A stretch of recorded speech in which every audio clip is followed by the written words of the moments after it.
कहानी की शुरुआत में जो इतना शांत और सुरक्षित सा माहौल था ना, वो एकदम से दुश्मन जैसा बन जाता है। आसमान में काले घनघोर बादल छा जाते हैं और फिर शुरू होती है जोरदार बारिश।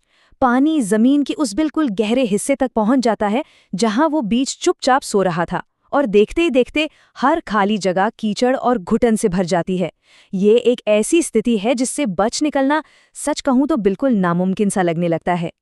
अगर हम इसे किसी हीरो की कहानी की तरह सोचें तो ये वो सबसे गहरा और अंधेरा हिस्सा है जहां सब कुछ खत्म होता दिखता है। इस घुटते हुए अंधेरे का असर तो देखिए। आसपास के बाकी सारे बीज धीरे धीरे सड़ने लगते हैं और एक एक करके मौत की नींद सो जाते हैं। हमारा जो मुख्य किरदार है, वो नन्हा बीज, वो भी पूरी तरह भीग चुका है, बिल्कुल कमजोर पड़ गया है। उसे अब लगने लगा है कि शायद उसका वजूद ही मिटने वाला है। ऐसा लगता है कि वो भी बाकियों की तरह बिना किसी पहचान के बस यहीं मिट्टी में मिल जाएगा। लेकिन ठीक इस पॉइंट पर एक अजीब से सन्नाटे के बाद उस बीज के अंदर से एक बहुत ही जोरदार, एकदम ताकतवर सी आवाज आती है। वो सोचता है, नहीं, मैं ऐसे खत्म नहीं होना चाहता, मैं जीना चाहता हूं, मुझे कुछ और बनना है। और सच मानिए, यही एक छोटा सा विचार उसकी जान बचा लेता है।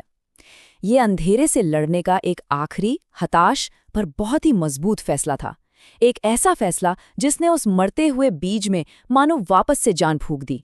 इसके बाद अपनी बची खुची आखिरी ताकत को इकट्ठा करके ये बीज अपना पूरा जोर लगाता है। एक लंबा संघर्ष चलता है और आखिरकार वो अपने उस सख्त खोल को तोड़ देता है। देखिए, इस टूटने का दर्द सच में बर्दाश्त के बाहर होता है, लेकिन बात यही है कि उसी दर्द के बीच एक चमत्कार होता है, एक नया जन्म। जमीन का सीना चीरकर एक बिल्कुल नन्हा सा हरा भरा अंकुर बाहर निकलता है। यहाँ समझने वाली बात यह है कि बिना टूटे और बिना उस दर्द को झेलें ये बदलाव होना बिल्कुल नामुमकिन था। और अब ध्यान दीजिएगा, यहीं पर कहानी पूरी तरह से पलट जाती है। जो चीजें पहले उसकी दुश्मन थीं, वो अब उसकी सबसे बड़ी ताकत बन चुकी हैं। वो बारिश याद है, जो शुरू में बीज को डुबाने की कोशिश कर रही थी, अब वो उसकी सबसे अच्छी दोस्त बन गई है। और वो मिट्टी, जो किसी काली कब्र जैसी लग रही थी, अब उसको ऊपर उठने के लिए एक एकदम मजबूत आधार दे रही है। मतलब सोचिए, जिन ताकतों ने उसको लगभग मिटा ही दिया था, आज वही उसके आगे बढ़ने की सबसे बड़ी वजह बन गई हैं। अब जैसे जैसे वक्त गुजरता है, ये सफर सच में बहुत खूबसूरत होने लगता है। पहले दिन वो बीज चुपचाप सोया हुआ था। 5वें दिन तक वो कड़ी मेहनत करता हुआ अंकुर बन गया। फिर वो मिट्टी और बारिश से ताकत खींचते खींचते सिर्फ तीसरे हफ्ते में एक अच्छा खासा छोटा पौधा बन जाता है। ये लगातार आगे बढ़ने की जो प्रक्रिया है, ये अपने आप में किसी जादू से कम नहीं है। पर एक सवाल है, क्या ये सफर बस यहीं आकर रुक जाएगा? एक छोटे पौधे के रूप में खुले आसमान की तरफ देखते हुए अब वो एक और नई मुश्किल में फंस जाता है। जिंदगी का मकसद ढूंढने का संकट। वो सोचता है कि क्या उसे बस यूं ही खड़े रहना चाहिए और अपने खत्म होने का इंतजार करना चाहिए, या फिर उसे हमेशा के लिए अमर होने की तरफ अपना कदम बढ़ाना चाहिए। तो पौधा तय करता है कि एक जगह ठहरना तो बिल्कुल नहीं है। वो एक बार फिर बदलने का बड़ा फैसला लेता है।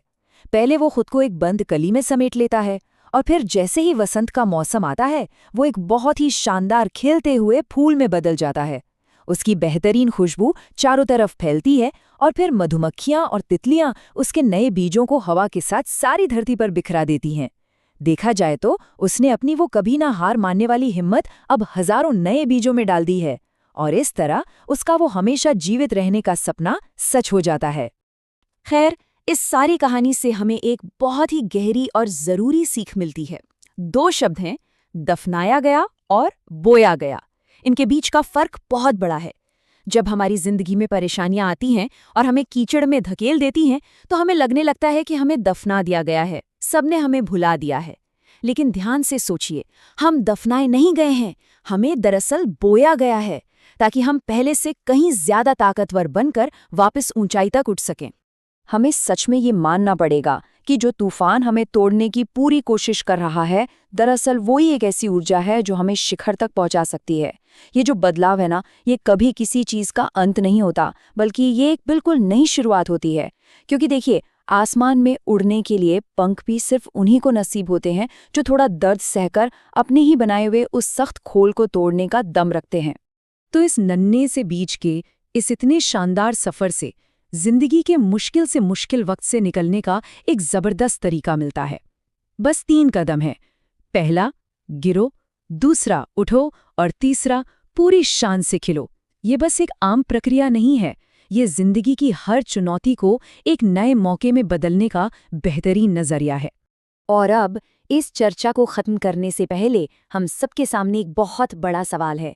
जब जिंदगी का अगला तूफान आएगा, और हाँ, वो जरूर आएगा, ये तो तय है, तो क्या हम उस कीचड़ को अपनी अंधेरी कब्र बनने देंगे, या फिर खिलने के लिए उसे अपनी एक मजबूत नींव बनाएंगे? ये कहानी हमें हमेशा ये याद दिलाती रहेगी कि हमें बदलाव से डरना नहीं है, बल्कि वक्त आने पर खुद ही वो बदलाव बन जाना है।